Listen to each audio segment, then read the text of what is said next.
What Trump has done is he's lit up the country to where we're going, damn, what happened? Now we got to hold a mirror up to ourselves. Let's go, yeah. I came up through these streets, now who's running the show? Me.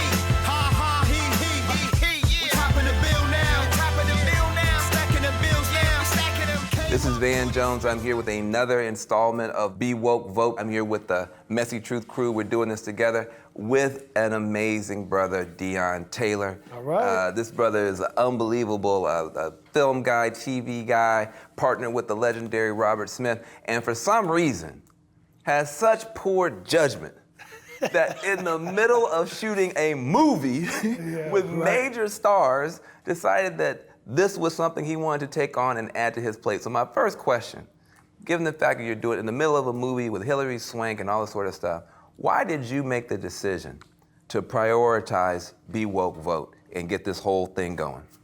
I mean, it's easy because it's the most important thing we should be doing right now as a people. Why do you say, you said this election in November and getting folks to vote is the most important thing for our people? That's a big claim. I mean, you could name a number of things that might be important. Why do you think this is, in the next period, the most important? I think it's too many reasons for me to sit here on this couch and name. Yeah. Throw some of them out there. But one being the state of the presidency. That to me is one of the biggest reasons why. Number two being the state of Black people, where we are right now and how we are viewed, how we view each other, what we're doing to change the narrative of our people. I think right now it's kind of interesting when I look at this Be Woke.Vote. People say that really fast and don't really understand what it means to be woke, because so many people are still asleep. And when I say sleep, I mean sleep, in the hibernation sleep, where they don't understand that they could build their own ways. They don't understand that they can create their own companies. They don't understand that they could be their own people. Right. They don't understand that they are actually free people. Right. And you are free to vote. You are free to make change. You are free to speak. You are free to kneel. Yeah. And let me just push back and challenge you on some of this stuff, though. I mean, you're talking about entrepreneurship, which I 100% agree with, talking about self-expression, all that kind of stuff. But I think you have some people who just feel like, man, we voted for Obama, we voted for Jesse Jackson, we voted for Negro mayors, we've been voting, and it's just not working. What do you say to people who feel that way? I say they have lost their minds. I think we become immune to the fact that the Barack Obama vote was something that was rare.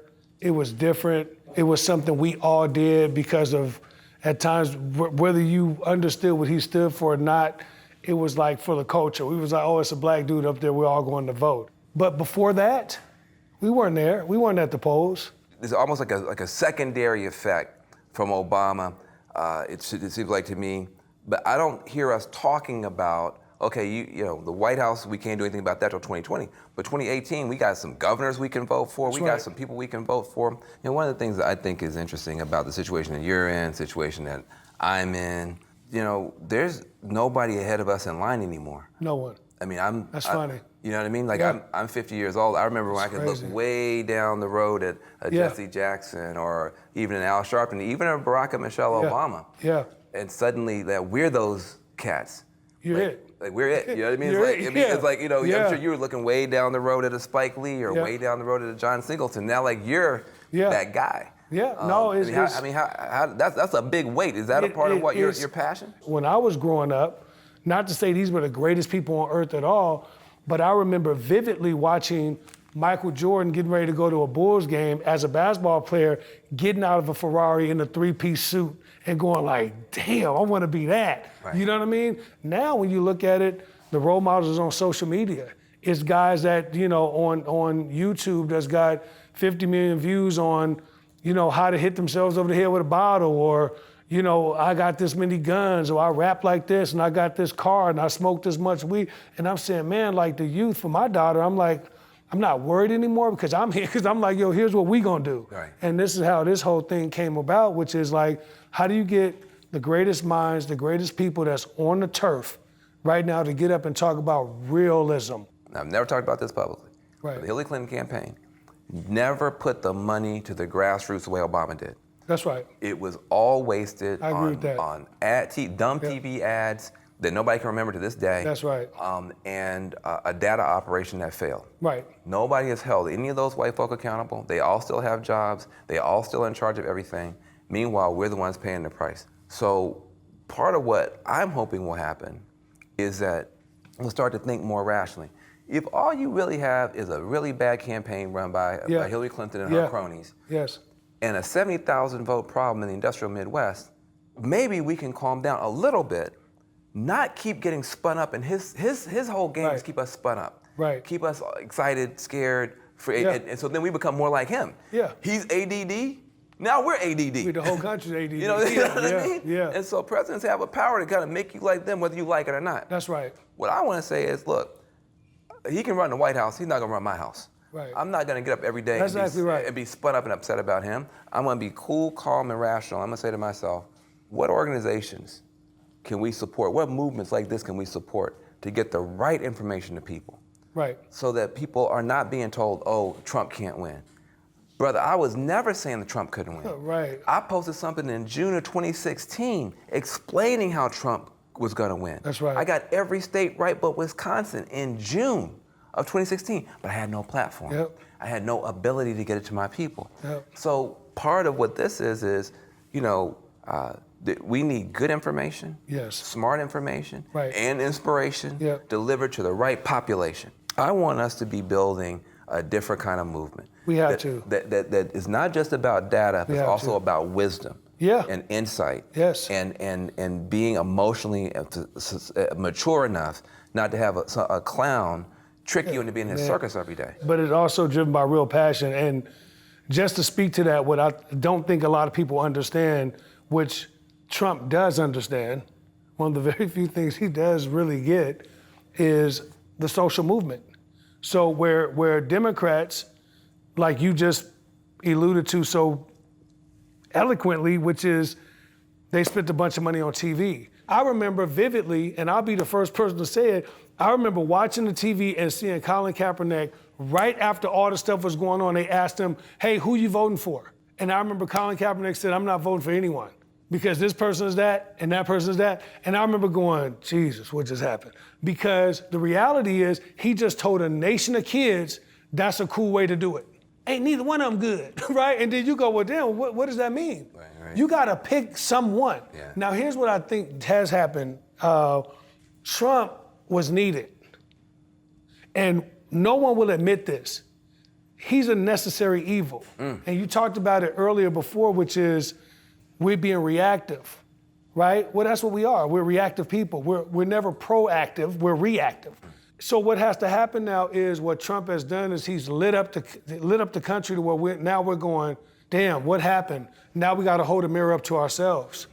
Everybody, black, brown, white, it doesn't matter. Now we're going like, who are we? What are we about? And for me, I wanted to do this because the black community, man, I'm trying to figure out right now, how do we begin the process to stop what I call a slave mentality, which I talked to you about before, which is we're afraid to work with each other. We're afraid to invest in each other. When we see, Jamie said it earlier, if you walk on the plane, you see a black pilot, you second guess, right? When you get ready to do a business opportunity with somebody and you walk in the room and they're all white, then we feel like, oh yeah, that's the best deal. Everybody in there could be a crook. Or an idiot. Or an idiot, right? Or a damn fool that don't know what they doing. And you like, oh yeah, it's all good because they got suits on. We have to stop doing that. Because what we're doing is we're in a position now to where I believe the elevated society and these people have now studied and understand our culture more than we do. They understand that they can drop a seed of doubt and we'll scatter. They understand that Deon and Van Jones will never build a company together.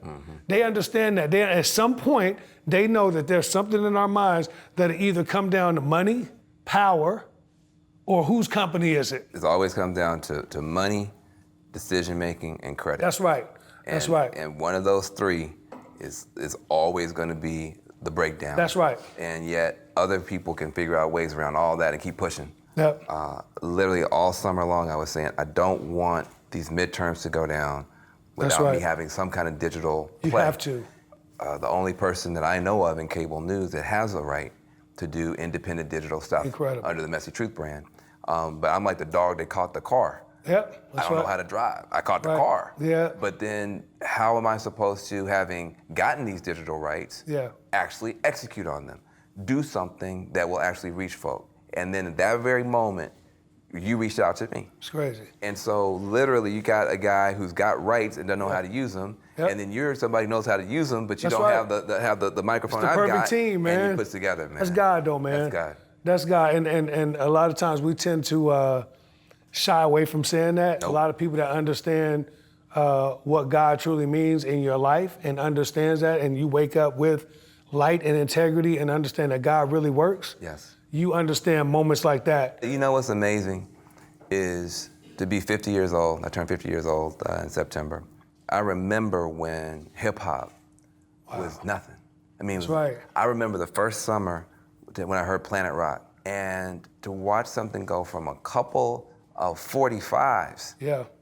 to take over the whole world, and for global culture to be centered on that, that is such an extraordinary achievement.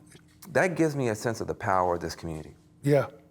We have created something that touches everybody, but too much of it is nonsense. You need some fun. Yeah. I remember Will Smith when he was coming on Fresh Prince. So you need the fun yeah. stuff. Yeah. But you also need the real stuff. Yeah. And if we can take that same magic and that same passion and that same creativity and really move up to our third eye, move up to our higher selves, we can move the whole world in a more positive direction. And I feel like if this can add to that, this is the most important thing I can be doing before this election and the next several.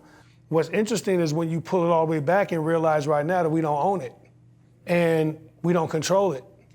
And every one of those artists that you can remember are owned by some corporation who can't even go sing that song without somebody saying, sign this contract. One of the biggest things that I want to hope that this platform begins to do is explain to Black kids and brown kids, right, and minorities about business. I can't point to one person in my life where I was like, oh, they own a business or have a company or got credit, they went and bought a car. None of that.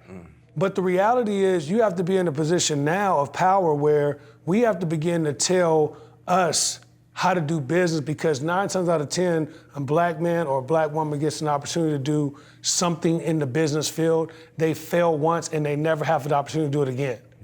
And that's a big thing. And I feel like this platform, what we need to actually begin to do outside of voting for who we need to put in office, pushing the Democrats to understand social platforms so they could actually get off the TV and get onto the phone, Exactly. right? The third thing we need to do is educate people on how to be business leaders and how to push their community, because once you do that, it affects all the other things we're talking about. So anyways, I appreciate it, man. Thank you. Thank you. All right. So All look, right, man, thank you. My name is Deon Taylor, and I need you to go vote this November, please.